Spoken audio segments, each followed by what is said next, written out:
ജോബിൻ്റെ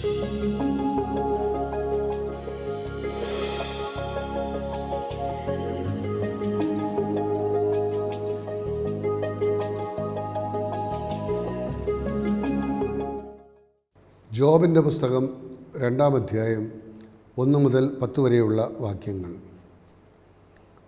ദൈവപുത്രന്മാർ വീണ്ടും ഒരു ദിവസം കർത്തൃസന്നിധിയിൽ ചെന്നു. സാത്താനും അവരോടൊപ്പം എത്തി. കർത്താവ് സാത്താനോട് ചോദിച്ചു, നീ എവിടെ നിന്ന് വരുന്നു? ഞാൻ ഭൂമിയിലെ ആകെ ചുറ്റി സഞ്ചരിച്ചിട്ട് വരികയാണ്, അവൻ പറഞ്ഞു. കർത്താവിനോട് ചോദിച്ചു, എൻ്റെ ദാസനായ യോബിനെ നീ ശ്രദ്ധിച്ചോ? അവനെപ്പോലെ നിഷ്കളങ്കനും നീതിഷ്ഠനും തിന്മയിൽ നിന്ന് അകന്ന് ജീവിക്കുന്നതിനുമായ മറ്റാരെങ്കിലും ഭൂമുഖത്തുണ്ടോ? അകാരണമായി അവനെ നശിപ്പിക്കുവാൻ നീ എന്നെ സമ്മതിപ്പിച്ചെങ്കിലും അവൻ്റെ വിശ്വസ്തത അചഞ്ചലമായി നിൽക്കുന്നു. സാത്താൻ പറഞ്ഞു, ചർമ്മത്തിനു പകരം ചർമ്മം, ജീവന് വേണ്ടി തനിക്കുള്ളതെന്തും മനുഷ്യൻ ഉപേക്ഷിക്കും. അങ്ങ് അവൻ്റെ അസ്ഥിയിലും മാംസത്തിലും കൈവയ്ക്കുക, അപ്പോൾ അവൻ അങ്ങയെ ദുഷിക്കും.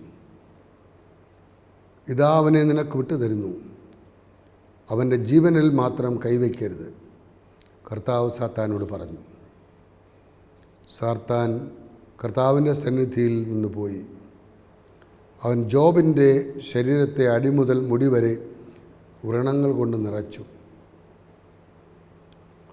ജോബ് ചാരത്തിലിരുന്നു കൊണ്ട് ഓട്ടുകഷണം കൊണ്ട് ശരീരം ചുരണ്ടിക്കൊണ്ടിരുന്നു. അപ്പോൾ അവൻ്റെ ഭാര്യ പറഞ്ഞു, ഇനിയും ദൈവഭക്തിയിൽ ഉറച്ചു നിൽക്കുന്നു, ദൈവത്തെ ശപിച്ചിട്ട് മരിക്കുക. ജോബ് ഭാര്യയോട് പറഞ്ഞു, ഭോഷത്വം പറയുന്നു. ദൈവകരങ്ങളിൽ നിന്ന് നന്മ സ്വീകരിച്ച നാം തിന്മ സ്വീകരിക്കുവാൻ മടിക്കുന്നു. ഇക്കാര്യങ്ങളിലൊന്നും ജോബ് നാവുകൊണ്ട് പാപം ചെയ്തില്ല. മിശിഹായിൽ പ്രിയ സഹോദരി സഹോദരന്മാരെ, മനുഷ്യജീവിതത്തിൽ ദൈവത്തോടും മനുഷ്യരോടും മനസാക്ഷിയോടുമുള്ള പ്രതിബദ്ധതയിൽ ജീവിക്കുന്ന ആളുകൾക്ക് നേരിടുന്ന പ്രതിസന്ധികൾ, പ്രതിബന്ധങ്ങൾ, പ്രതികൂല സാഹചര്യങ്ങൾ ഒക്കെ നാം കണ്ടുകൊണ്ടിരിക്കുകയാണ്. എന്താണ് ഇതിൻ്റെ അർത്ഥം? ഇതിലൂടെ എന്താണ് ദൈവം ആവശ്യപ്പെടുന്നതെന്ന് മനസ്സിലാക്കി പ്രവർത്തിക്കുവാൻ നമുക്കൊക്കെ കഴിയണം. കഷ്ടവും നഷ്ടവും വേദനയും ആകുലതയും ദുഃഖങ്ങളും ദുരിതങ്ങളും മറ്റുള്ളവരുടെ ആക്ഷേപ വാക്കുകളും ഒക്കെ കേൾക്കുമ്പോൾ നമ്മളൊക്കെ പതറിപ്പോകുവാൻ സാധ്യതയുണ്ട്. അവിടെയാണ് ദൈവം നമ്പുരാൻ നമുക്കൊരു മനുഷ്യനെ കാണിച്ചു തരുന്നത്. നീതിമാനായ, നിഷ്കളങ്കനായ, ധാർമ്മികനായ ഒരു മനുഷ്യൻ ജോബ്. അദ്ദേഹം ജീവിച്ചിരുന്ന സ്ഥലം ഊസ് എന്ന സ്ഥലമാണ്. യൂഫ്രട്ടീസിന് അക്കരെയുള്ള ദേശം. ഊസ് രാജ്യം ഏദോം രാജ്യമായി പരിഗണിക്കുന്നവരുമുണ്ട്. ഇപ്പോഴത്തെ തെക്ക് കിഴക്കൻ യോർദാനാണ് പഴയ നിയമത്തിലെ ഊസ്. അവിടെ ജീവിച്ച ഒരു മനുഷ്യൻ, വിശ്വസ്തനായി ജീവിച്ച ഒരു മനുഷ്യൻ എന്നാണ് യേശു തമ്പുരാൻ തന്നെ, യഹോവയായ ദൈവം തന്നെ അദ്ദേഹത്തെക്കുറിച്ച് പറയുന്നത്. അയാൾ ധനവാനായിരുന്നു, സന്തുഷ്ടനായിരുന്നു. സാധാരണ പണവും പ്രതാപവും ഒക്കെ വർദ്ധിക്കുമ്പോൾ സന്തുഷ്ടി നഷ്ടപ്പെടുന്ന സാഹചര്യം. ആ പണവും പ്രതാപവും ഒക്കെ ദുരുപയോഗിക്കുവാൻ നടത്തുന്ന പരിശ്രമങ്ങൾ ഒക്കെ അരങ്ങേറിക്കൊണ്ടിരിക്കുന്ന ഒരു സമൂഹത്തിൽ നാം ജീവിക്കുമ്പോൾ അന്നത്തെ ആ മനുഷ്യൻ വിശ്വസ്തനായി ജീവിച്ചു, ധനവാനായിരുന്നു, സന്തുഷ്ടിയോടുകൂടി അദ്ദേഹം ജീവിച്ചു. സാത്താൻ ലോകത്തിൽ മുഴുവൻ ചുറ്റി നടന്നു. അന്നും ഇന്നും പൈശാചികമായ ശക്തികൾ അതിൻ്റെ സംഹാരതാണ്ഡവം മനുഷ്യ സമൂഹത്തിൽ അഴിച്ചുവിട്ടുകൊണ്ട് വിശ്വാസികളെ, തിരഞ്ഞെടുക്കപ്പെട്ടവരെ പോലും വഞ്ചിക്കുവാൻ ബോധപൂർവമായ പരിശ്രമം നടത്തുന്നു എന്ന് കാണുമ്പോൾ എത്ര ജാഗ്രതയോടുകൂടി, എത്ര വിവേകത്തോടുകൂടി, എത്ര നിഷ്കളങ്കതയോടുകൂടി നമുക്ക് ജീവിക്കണമെന്ന് നമ്മെ ഓർമ്മിപ്പിക്കുകയാണ്. സാത്താൻ ഒരു ജൈത്രയാത്ര ഈ ലോകത്തിൽ നടത്തിയിട്ട് തിരികെ ദൈവത്തിൻ്റെ അടുത്ത് വന്നു. ദൈവം ചോദിച്ചു, നീ എവിടെ നിന്ന് വരുന്നു? ഞാൻ ഭൂമുഖത്ത് എല്ലാ മനുഷ്യരെയും സന്ദർശിച്ചിട്ട് വരികയാണ്. ദൈവം ചോദിച്ചു, നീ അവിടെ നീതിമാനായ വിശ്വസ്തനായ ജോബിനെ കണ്ടോ? ഞാൻ കണ്ടു. നീ അവന് എല്ലാം കൊടുത്തിരിക്കുന്നു. അവന് മക്കൾ, ഭാര്യ, വസ്തുവകകൾ, മറ്റ് സമ്പാദ്യങ്ങൾ എല്ലാം കൊടുത്തിരിക്കുന്നു. അതുകൊണ്ട് അവൻ സന്തോഷവാനായി ജീവിക്കുന്നു. എന്നാൽ അവൻ്റെ സമ്പത്തും സൗകര്യങ്ങളുമൊക്കെ നഷ്ടപ്പെടുത്തി നോക്കുക. അപ്പോൾ കാണാം അവൻ്റെ പ്രതികരണം എന്ന് സാത്താൻ ദൈവത്തോട് പറഞ്ഞപ്പോൾ ദൈവം പറയുകയാണ്, അങ്ങനെയാണെങ്കിൽ നീ ഒന്ന് പരീക്ഷിച്ച് നോക്കുക.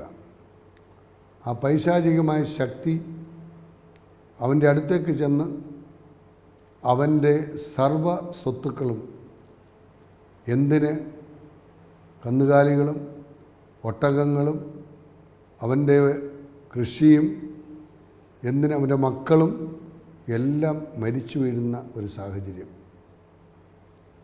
എന്നിട്ടും ജോബ് പറഞ്ഞു, ദൈവം തന്നു, ദൈവമെടുത്തു, ദൈവനാമം മഹത്വപ്പെടട്ടെ. ഒരു മനുഷ്യൻ്റെ ജീവിതത്തിൽ പ്രതിസന്ധികളിലൂടെ കടന്നു പോകുമ്പോൾ അവൻ പറയുകയാണ്, ദൈവം തന്നതല്ലാതെ ഒന്നും എനിക്കില്ല.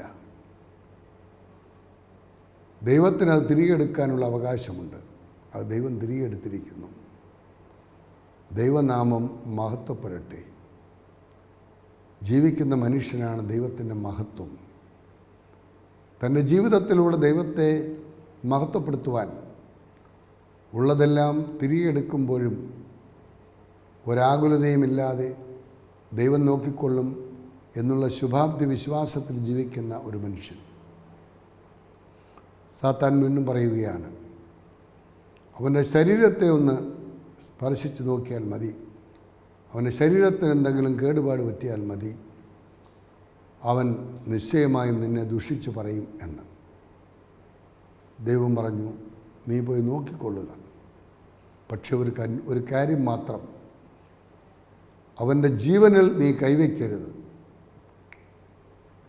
അങ്ങനെ പൈശാചികമായ ശക്തി ഈ ജോബിൻ്റെ അടുത്ത് എന്ന് അവൻ്റെ ശരീരം മുഴുവൻ വ്രണം കൊണ്ട് നിറയുകയാണ്.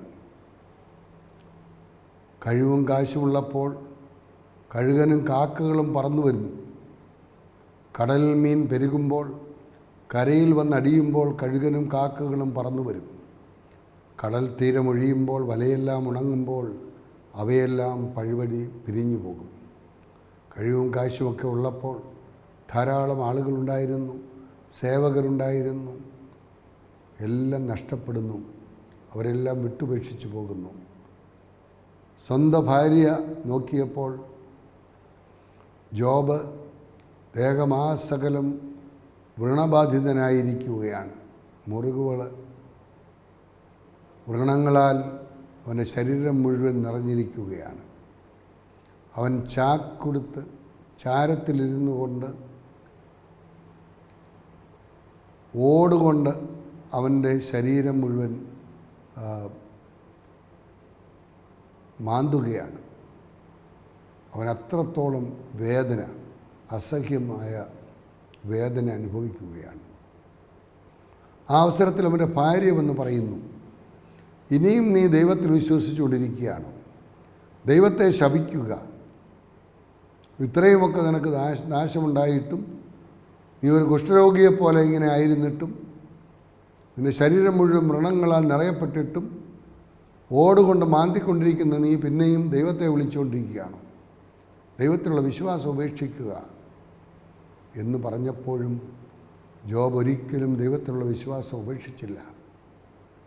എൻ്റെ അമ്മയുടെ ഉദരം എൻ്റെ കല്ലറയായി എന്തുകൊണ്ട് മാറിയില്ല? Why not my mother's womb my tomb എന്നൊക്കെ ചോദിക്കുന്ന മനുഷ്യൻ ഇവിടെ ഒരിക്കലും ദൈവത്തിനെതിരായിട്ട് നിൽക്കുന്നില്ല. തൻ്റെ ജനനത്തെക്കുറിച്ചും തൻ്റെ ജീവിതത്തെക്കുറിച്ചുമുള്ള ആകുലതകളൊക്കെ ഉണ്ടായിട്ടും അദ്ദേഹം ദൈവത്തെ തള്ളി പറയുന്നില്ല. അവസാനം പൈശാചികമായ ശക്തി എല്ലാവരും ഉപേക്ഷിച്ചു പോയി. ഇന്ന് ഭാര്യ പോലും ഉപേക്ഷിച്ചു പോകുന്നു. ദൈവികമായ വ്യക്തിത്വങ്ങൾ അദ്ദേഹത്തെ ശക്തിപ്പെടുത്തുന്നു. ദൈവത്തിൽ വിശ്വസിക്കുവാൻ ആവശ്യപ്പെട്ടുകൊണ്ട് സംസാരിക്കുന്നു. തൻ്റേതായ അഭിപ്രായങ്ങളൊക്കെ ജോബ് പറയുന്നു എങ്കിലും പരിപൂർണമായി ദൈവത്തിൽ ആശ്രയിച്ചുകൊണ്ട് അദ്ദേഹം മുമ്പോട്ട് ജീവിക്കുന്ന സാഹചര്യത്തിൽ ജോബിന് നഷ്ടപ്പെട്ടതെല്ലാം ദൈവം തിരികെ കൊടുക്കുകയാണ്.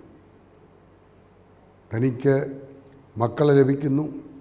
വാസ്തവത്തിൽ അദ്ദേഹത്തിൻ്റെ ജീവിതത്തിൽ നാം ഒന്ന് കടന്നു പോകുമ്പോൾ കാണുന്ന തീവ്രമായ അനുഭവങ്ങൾ 3 വ്യക്തികളാണ്, സുഹൃത്തുക്കളാണ് അദ്ദേഹത്തെ സമീപിക്കുന്നത്. എലിഫാസ്, ബിൽദാദ്, സോഫാർ. അവർ അദ്ദേഹത്തെ ആശ്വസിപ്പിക്കുവാൻ ഓടിക്കൂടുകയാണ്. സാധാരണ ഇങ്ങനെയുള്ള പ്രയാസങ്ങളുണ്ടാകുമ്പോൾ എല്ലാവരും ഓടിപ്പോവുകയാണ്. ഇവിടെ 3 സുഹൃത്തുക്കൾ തൻ്റെ കഷ്ടകാലത്ത് വേദനയുടെ അനുഭവങ്ങളിൽ എല്ലാം നഷ്ടപ്പെട്ട സാഹചര്യത്തിൽ കടന്നു വന്ന് അദ്ദേഹത്തോട് സഹതാപപൂർവം ഇടപെടുന്നു. ദൈവനീതിയെക്കുറിച്ച് അവർ സംസാരിക്കുന്നു. സ്വന്തം പാപം നിമിത്തമായിരിക്കാം ഒരുപക്ഷെ ഇങ്ങനെയുള്ള ശിക്ഷ അനുഭവിക്കേണ്ടി വരുന്നത് എന്നുള്ള സൂചന കൂടി അവർ കൊടുക്കുമ്പോൾ പോലും തൻ്റെ നിരപരാധിത്വം തെളിയിക്കുന്നതിനോ അല്ലെങ്കിൽ ദൈവനീതിയെക്കുറിച്ച് മോശമായി സംസാരിക്കുന്നതിനോ ഒന്നും അദ്ദേഹം മുതിരുന്നില്ല എന്നുള്ളതാണ്. ഏലിഹു എന്ന ഒരു കഥാപാത്രം വന്ന് ദൈവത്തിൻ്റെ നീതിയെക്കുറിച്ച് വിശദീകരിക്കുന്നു. അപ്പോൾ തൻ്റെ ഭോഷത്വം എന്താണെന്ന് ജോബ് മനസ്സിലാക്കുന്നു. ജോബിൻ്റെ മക്കളെ ദൈവം തിരികെ നൽകുന്നു. അവൻ്റെ വസ്തുവകൾ ഇരട്ടിയായി കൊടുക്കുന്നു. സമൃദ്ധിയോ പൗരോഹിത്യ പദവിയോ അവനെ തെല്ലും വഷളാക്കിയില്ല. തിന്മയിൽ നിന്ന് അകന്ന് ദൈവഭക്തനായി ജീവിച്ചവൻ നിഷ്കളങ്കനും നീതിമാനുമായി മാറുകയാണ്. ആ ദേശത്തെ ഏറ്റവും വലിയൊരു സമ്പന്നൻ എത്ര വലിയ ദരിദ്രനായിട്ട് മാറുന്നു. 7 പുത്രന്മാരും 3 പുത്രിമാരുടെയും പിതാവായ യോബ് ഹൃദയാലുവും വാത്സല്യനിധിയുമായിരുന്നു. തൻ്റെ മക്കൾക്ക് വേണ്ടി അദ്ദേഹം പ്രാർത്ഥിക്കുകയും അവർക്ക് വേണ്ടി ബലിയർപ്പിക്കുവാൻ സാമ്പത്തികമായ സഹായങ്ങൾ ചെയ്തു കൊടുത്തുകൊണ്ട് അതിനുള്ള ക്രമീകരണങ്ങൾ ചെയ്യുകയും ചെയ്തൊരു വ്യക്തിയാണ്. ജോബിനെ ദൈവം സംരക്ഷിക്കുന്നത് കൊണ്ട് സത്യസന്ധനും നീതിമാനും നിഷ്കളങ്കനുമായി ദൈവത്തെ ഭയപ്പെടുന്നവനുമായി അദ്ദേഹം ജീവിക്കുകയാണ്. ഇതാണ് നമുക്കൊക്കെ ഇന്ന് ആവശ്യം. സത്യസന്ധത നമ്മുടെ ജീവിതത്തിൽ കൂടിയേ തീരൂ. സത്യത്തിന് മാത്രമേ, ദൈവത്തിന് മാത്രമേ നമ്മെ സ്വതന്ത്രരാക്കുവാൻ സാധിക്കുകയുള്ളൂ. ഒരിക്കലും നേരായ മാർഗം വെടിഞ്ഞു നടക്കുവാൻ പാടില്ല. സത്യസന്ധത എല്ലാം അറിയുന്ന തമ്പുരാൻ്റെ മുമ്പിലാണ് നിൽക്കുന്നതെന്നുള്ള ബോധ്യം. നീതിമാനായിരിക്കണം. നമ്മുടെ കടമകൾ ദൈവത്തോടും മനുഷ്യരോടും മനസാക്ഷിയോടും ഈ പ്രപഞ്ചത്തോടും ഉള്ള കടമകൾ നിറവേറ്റിക്കൊണ്ട് ജീവിക്കുന്നവരായിരിക്കണം. നിഷ്കളങ്കരായിരിക്കണം. ഹൃദയത്തിൽ വഞ്ചനയോ ചതിയോ അസൂയയോ കലഹമോ വിദ്വേഷമോ ഒന്നും പാടില്ല. ശുദ്ധമുള്ള ഹൃദയത്തെ എനിക്ക്, നിർമ്മലമായ ഒരു ഹൃദയത്തെ എനിക്ക് നൽകണമേ എന്ന് പ്രവാചകൻ പ്രാർത്ഥിച്ചതുപോലെ കല്ലുകൊണ്ടുള്ള ഹൃദയത്തെ എന്നിൽ നിന്നെടുത്ത് കനിവുള്ള മാംസളമായ ഒരു ഹൃദയത്തെ തരണമേ എന്ന് പ്രവാചകൻ പ്രാർത്ഥിച്ചതുപോലെ നിഷ്കളങ്കമായ ജീവിതത്തിൻ്റെ ഉടമകളായി നാം ജീവിക്കണം. അതേപോലെ തന്നെ ദൈവത്തെ ഭയപ്പെടുന്നവരായിരിക്കണം. ഫിയർ എന്ന് പറയുമ്പോൾ നമ്മളെ ശിക്ഷിക്കുന്ന ഒരു ദൈവത്തെ അല്ല, രക്ഷിക്കുന്ന ഒരു ദൈവത്തെയാണ് നാം കാണേണ്ടത്. പലപ്പോഴും ദൈവം നമ്മെ ശിക്ഷിക്കുമെന്നുള്ള ഭയം നമ്മിൽ ഉളവാകുന്നു. എന്നാൽ ശിക്ഷയേക്കാൾ ഉപരിയായി ദൈവത്തിന് രക്ഷകനായി മാറുകയാണ്. തൻ്റെ ഏകജാതനെ നയിച്ചുകൊണ്ട് ആ ഏകജാതൻ നയിച്ചതായ ത്യാഗോജ്വലമായ ജീവിതത്തിലൂടെ നമ്മെ വീണ്ടെടുക്കുവാൻ വേണ്ടി സ്വന്തം ജീവൻ അർപ്പിച്ചുകൊണ്ട് നമ്മെ വീണ്ടെടുക്കുമ്പോൾ നിശ്ചയമായും നമ്മെ സംബന്ധിച്ചിടത്തോളം അത് fear of God is the beginning of wisdom. ദൈവഭക്തി അതാണ് നമ്മൾ കാണേണ്ടത്. അല്ലാതെ ഭയന്നുള്ള ഒരു ജീവിതമല്ല, എൻ്റെ രക്ഷകനിൽ ആനന്ദിക്കുന്ന ഒരു ജീവിതം, തിന്മയിൽ നിന്ന് അകന്ന് ജീവിക്കുന്ന ഒരു ജീവിതം. ചുറ്റുപാടുമൊക്കെ ധാരാളം തിന്മകളുണ്ട്. Lead kindly light amidst the encircling gloom എന്നാണ് കാർഡിനൽ ന്യൂമൻ പറഞ്ഞത്. നിത്യമാം പ്രകാശമേ നയിക്കുകെന്നെ നീ ചുറ്റിലും ഇരുൾ പരന്നിടുന്ന വേളയിൽ. തിന്മയുടെ, അനീതിയുടെ, അധാർമികതയുടേതായ വിഷവിത്തുകൾ സമൂഹത്തിൽ പാകിക്കൊണ്ട് കൊയ്ത്ത് നടത്തുന്ന ഒരു കാലഘട്ടത്തിലാണ് നാം ജീവിക്കുന്നത്. അപ്പോൾ അങ്ങനെയുള്ള തിന്മയിൽ നിന്ന് അകന്ന് ജീവിക്കുവാൻ, it is not for me, I am not meant for this, ഇതെനിക്കുള്ളതല്ല എന്നുള്ള ഒരു ബോധ്യത്തിൽ, എനിക്ക് അനുഭവിക്കുവാനുള്ളതല്ല എന്നൊരു ബോധ്യത്തിൽ തിന്മയിൽ നിന്ന് മാറി നിൽക്കുവാൻ നമുക്ക് കഴിയണം. അവൻ്റെ മേൽ കൈവച്ചാൽ ദൈവത്തെ ദുഷിക്കുമെന്ന് പറഞ്ഞവന് അവൻ്റെ മേൽ കൈവച്ചിട്ടും ദൈവത്തെ ദുഷിക്കാതെ നിൽക്കുന്നവനെ നാം അവിടെ കാണുകയാണ്. അദ്ദേഹത്തിൻ്റെ പരീക്ഷണങ്ങളെന്ന് പറയുന്നത് പൈശാചിക പരീക്ഷണങ്ങളാണ്. തൻ്റെ കന്നുകാലികൾ എല്ലാം കൊന്നൊടുക്കുന്നു, തൻ്റെ സ്വത്തുക്കളെല്ലാം നശിക്കുന്നു, ഒന്നുമില്ലാത്ത ഒരവസ്ഥയിലേക്ക് നീങ്ങുന്നു, മക്കളൊക്കെ മരിക്കുന്നു, ഭാര്യ പോലും ഉപേക്ഷിക്കുന്നു. എത്ര ദയനീയമായ ഒരവസ്ഥ! ആ അവസ്ഥയിൽ പോലും അവൻ പരീക്ഷകളെ അതിജീവിക്കുന്നവനായി മാറുകയാണ്. Life is a challenge, you face it boldly. സാഷ്ടാംഗം വീണ് ദൈവത്തെ നമസ്കരിച്ച് ജോബ് പറയുകയാണ്, അമ്മയുടെ ഉദരത്തിൽ നിന്ന് നഗ്നനായി ഞാൻ വന്നു, നഗ്നനായി തന്നെ ഞാൻ തിരികെ പോകും. ഉടുതുണിയില്ലാത്തവനായി നഗ്നനായി അമ്മയുടെ ഉദരത്തിൽ നിന്ന് ഈ ലോകത്തിലേക്ക് വന്നവനാണ് ഞാൻ. ഒന്നുമില്ലാത്തവനെപ്പോലെ ഈ ലോകത്തെ വിട്ട് കടന്നു പോകേണ്ടവനാണ് ഞാൻ. കർത്താവ് തന്നു, കർത്താവ് എടുത്തു, കർത്താവിൻ്റെ നാമം മഹത്വപ്പെടട്ടെ. ജോബ് പാപം ചെയ്തില്ല, ദൈവത്തെ തള്ളിപ്പറഞ്ഞില്ല. സാത്താൻ വീണ്ടും വാദിച്ചു കൊണ്ടുവന്ന് അവൻ്റെ ശരീരത്തെ മുഴുവൻ വളരെയധികം അസഹ്യമായ വേദനകൾ കൊണ്ട് നിറയ്ക്കുന്ന ഒരു സാഹചര്യം വരുമ്പോഴും ജോബ് ഒരിക്കലും ദൈവത്തെ തള്ളിപ്പറയുന്നില്ല എന്നുള്ളതാണ് നാം കാണുന്നത്. തൻ്റെ കഷ്ടതകൾ കടൽ തീരത്തെ മണലിനേക്കാൾ ഭാരമേറിയതാണെന്ന് ജോബ് പറയുന്നു. അപ്പോൾ നോക്കുക ഒരു മനുഷ്യൻ്റെ പ്രയാസം. നീ ദൈവത്തെ അന്വേഷിക്കുകയും സർവശക്തനോട് കേണപേക്ഷിക്കുകയും ചെയ്താൽ നീ നിർമ്മലനും നീതിഷ്ഠനുമാണെങ്കിൽ അവിടുന്ന് നിശ്ചയമായി നിനക്ക് വേണ്ടി ഉണർന്നെഴുന്നേൽക്കും. നിനക്ക് അവകാശപ്പെട്ട ഭവനം അവിടുന്ന് നിനക്ക് നൽകും. നിഷ്കളങ്കനെ ദൈവം ഒരിക്കലും ഉപേക്ഷിക്കുകയില്ല. ജോബിന് ബിൽദാദ് നൽകിയ ഈ ഉപദേശം നമ്മൾ മനസ്സിലാക്കണം. ദൈവം നിനക്ക് വേണ്ടി പ്രവർത്തിക്കും. നിനക്ക് അവകാശപ്പെട്ട ഭവനം അവിടുന്ന് നിനക്ക് നൽകും. നിഷ്കളങ്കനെ ദൈവം ഒരിക്കലും ഉപേക്ഷിക്കുകയില്ല. മർത്യൻ അല്പായുസ്സാണ്. അവൻ്റെ ആയുസ്സിൻ്റെ പരിധി എത്രയുണ്ടെന്ന് അവനറിയില്ല. അവൻ്റെ ദിനങ്ങൾ ദുരിതം നിറഞ്ഞതും അവൻ പുഷ്പം പോലെ വിടരുന്നു, കൊഴിഞ്ഞു പോകുന്നു. അവൻ നിഴൽ പോലെ കടന്നു പോകുന്നു. മനുഷ്യൻ്റെ നിസ്സഹായതയും നിസ്സാരതയും ജോബ് ഏറ്റുപറയുകയാണ്. നീതിമാൻ്റെ സഹനമാണ് ജോബിൻ്റെ പുസ്തകത്തിൻ്റെ പഠന വിഷയം. നന്മതിന്മകൾക്ക് ഈ ലോകത്തിൽ തന്നെ പ്രതിഫലമെന്ന് കരുതിയിരുന്ന, എന്നാൽ ജോബ് നീതിമാനാണ്, എന്നിട്ടും അതിദാരുണമായി സഹിച്ചു. ജോബിൻ്റെ സഹനം ദൈവം നൽകിയതല്ല, സാത്താൻ്റെ കുതന്ത്രമാണ്. ദൈവമക്കളെ പരീക്ഷിക്കുവാൻ സാത്താൻ നടത്തിയ പരിശ്രമമാണ്. അവിടെ അത് മനസ്സിലാക്കിക്കൊണ്ട് സഹനത്തിൻ്റെ മൂല്യം കാത്തു സൂക്ഷിക്കുവാൻ ജോബിന് കഴിഞ്ഞു. നന്മയ്ക്കും തിന്മയ്ക്കും അവസാനം ശിക്ഷയും പ്രതിഫലവും ലഭിക്കുന്ന ഒരു ജോബ്. നമുക്ക് വെളിപ്പെടാനിരിക്കുന്ന ദൈവമഹത്വത്തോട് തുലനം ചെയ്തു നോക്കുമ്പോൾ ഇന്നത്തെ കഷ്ടതകൾ നിസ്സാരമാണെന്ന് ഞാൻ കരുതുന്നു എന്ന് റോമാക്കാർക്കെഴുതിയ ലേഖനം 8-ാം അധ്യായം 18-ാം വാക്യത്തിൽ നാം വായിക്കുന്നു. നമ്മുടെ കഷ്ടതകളൊക്കെ ദൈവമഹത്വത്തിന് മുമ്പിൽ നോക്കുമ്പോൾ ഒന്നുമല്ല. അതുകൊണ്ട് നമ്മുടെ ജീവിതത്തിൽ നേരിടുന്ന പ്രതിസന്ധികളിൽ നിരാശപ്പെട്ടു പോകാതെ നിരാശയിൽ പ്രത്യാശ കാത്തു സൂക്ഷിക്കേണ്ടവനാണ് ഒരു ക്രൈസ്തവൻ. ദൈവം തന്നു, ദൈവമെടുത്തു, ദൈവനാമം മഹത്വപ്പെടട്ടെ. അങ്ങനെ ദൈവത്തെ മഹത്വപ്പെടുത്തുന്ന ഒരു ജീവിതത്തിൻ്റെ ഉടമകളായി നാം ജീവിക്കുമ്പോൾ കഷ്ടമോ നഷ്ടമോ എന്തു വന്നിടിലും കർത്താവിൻ പാദം ചേർന്നു പോകും ഞാനെന്ന് ജോബിനോടൊപ്പം നമുക്കും ഉറക്കെ പ്രഖ്യാപിക്കാം.